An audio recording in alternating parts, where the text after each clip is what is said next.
अबीरा जब दादीसा से बात करके अंदर आती है तब देखती है कि सारे बाउंसर्स फैमिली को रोक रहे हैं चारू के पास जाने से।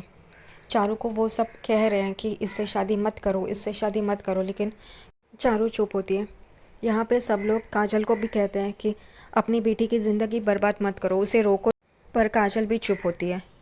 यहाँ पे शादी शुरू हो जाती है, मालाएं पहनाई जाती है। यहाँ पे अबीरा भी उसे चारू को रोकने की कोशिश करती है। वो उसे कहती है ये शादी मत कर, तू ये शादी तोड़ और यहाँ पे आ जा। अरमान पापा से कहता है आप इसे रोकिए ना।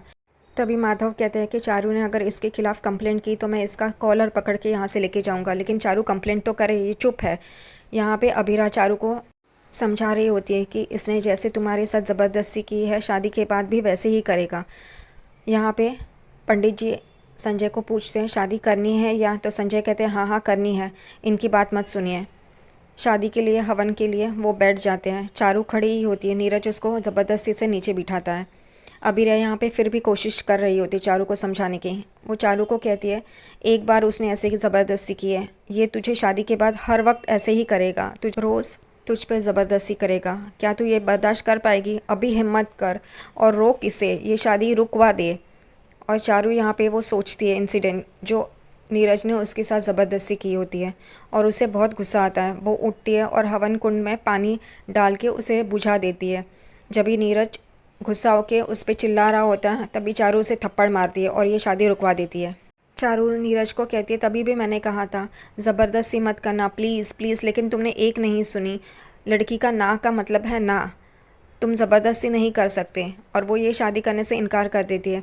नीरज के पापा संजय को कहते हैं ये है आपकी बेटी के संस्कार, क्या कर रही है, आपको कुछ समझ में नहीं आ रहा है। संजय कहते हैं नहीं नहीं, वो शादी के लिए रेडी हो जाएगी, आप चिंता मत कीजिए, मैं उसे समझाता हूँ करके। लेकिन नीरज के पापा कहते हैं नहीं, अभी हमें ये शादी नहीं करनी है। तभी नीरज कहता है मैं करने के लिए रेडी हूँ, लेकिन एक शर्त पे, चारू मेरे पैरों पे नाक रगड़ के हम मुझसे माफ़ी मांगे तो। और वो पैर ऊपर करके खड़ा हो जाता है। तभी सब लोग चौंक के उसे देखने लगते हैं।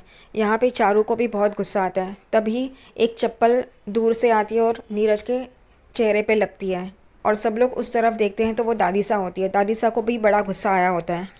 दादीसा व्हीलचेयर से उठती है, व्हीलचेयर को पैर से धक्का मार के पीछे करती है, उसकी एक चप्पल जो बची होती है उसे भी निकाल देती है और सामने आ जाती है बाउंसर के। बाउंसर उन्हें देख के हाथ छोड़ देते हैं। दादीसा स्टेज पे जाती है, चारू का हाथ पकड़ती है और उसे नीचे लेके आती है, सारे परिवार के साथ खड़ा कर देती है। यहाँ पे संजय कुछ बोलने जा रहा होता है, उतने में ही दादीसा ज़ोर से बोलती है कि नहीं, ये शादी हम होने नहीं देंगे।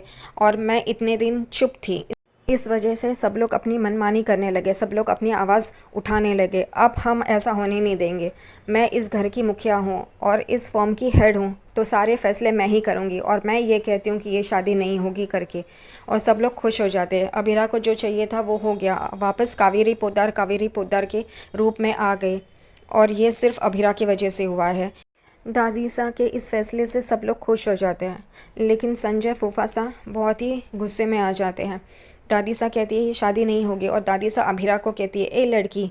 तभी अबीरा तुरंत कहती है हुक्म कीजिए दादीसा। तभी दादीसा अबीरा को कहती है कि इस लड़की ने चारू के साथ गलत किया है, तो इसकी सज़ा इसको मिलनी ही चाहिए। इसकी सज़ा है ये जेल में जाए, तुम इसका केस लड़ो और इसको जेल में भेजो।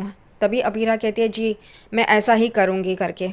यहाँ पे नीरज बहुत ही परेशान हो जाता है, उसकी फैमिली वाले भी परेशान हो जाते हैं। चारू अबीरा को कहती है थैंक्स भाभी, आपके और अरमान भैया की वजह से आज मैं बच गई। तभी अबीरा कहती है नहीं, तूने हिम्मत की इस वजह से। और अबीरा को तभी चक्कर आते हैं। तभी चारू कहती है कि भाभी आपको क्या हुआ है, चलिए मैं अरमान भैया को बुलाती हूँ। तभी अबीरा कहती है नहीं नहीं, मैंने खाया नहीं है ना, इस वजह से हुआ है, मैं खा लेती हूँ कुछ। तो वो कहती है ठीक है, लेकिन आप जाओगे ना? तो वो कहती है हाँ हाँ, मेरी चिंता मत करो। चारू वहाँ से चली जाती है और अबीरा वहीं पे खड़ी रहती है। उतने में ही अबीरा को कोई खींचता है, वो देखती है तो वहाँ पे रूही रहती है। अबीरा रूही को कहती है कि ये क्या बदतमीज़ी है धीरे मेरे इस हालत में, और वो पेट पे हाथ रखती है। तभी रूही उसे कहती है तुम प्रेग्नेंट हो राइट, तुम्हारी सोनोग्राफी का मैंने देखी है। तभी अबीरा उसे चौंक के देख रही होती है।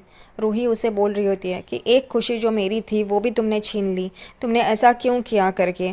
रूही अबीरा पे चिल्ला रही होती है। रूही अबीरा को कहती है कि तुम हमेशा मुझसे कम्पीट क्यों करना चाहती हो करके, क्या मिलता है तुम्हें ये सब करके। तभी अबीरा रोने लग जाती है।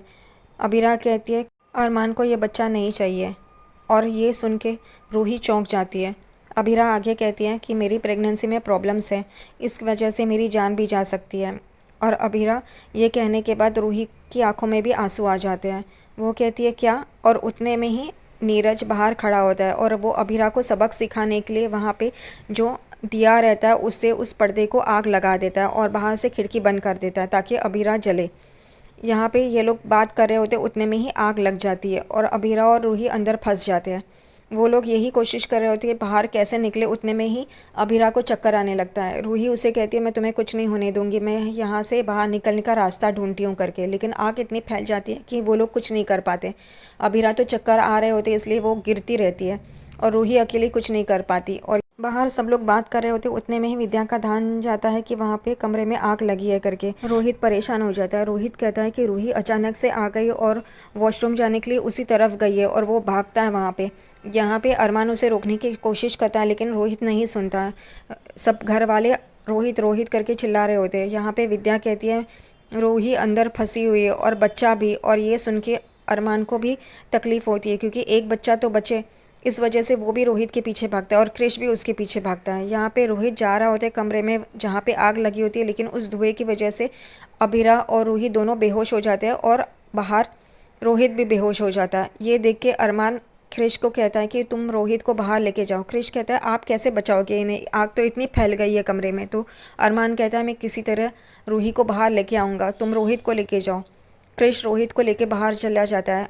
अरमान आग की तरफ जाता है और धक्का मारता है और अंदर कमरे में चला जाता है। उसे रूही दिखाई देती है। अरमान रूही की तरफ जाता है और उसके चेहरे पे पानी मारता है क्योंकि वो बेहोश रहती है। उसे उठाता है और कहता है मैं तुम्हें और बच्चे को कुछ होने नहीं दूंगा, और वहाँ से जाने की कोशिश ही कर रहा होता है। उतने में रूही अभीरा अभीरा कहती है। अरमान को पता नहीं चलता ये क्यों बोल रही है, अभीरा को बचाओ, अभीरा को बचाओ, आग आग ऐसे बोल रही रहती है।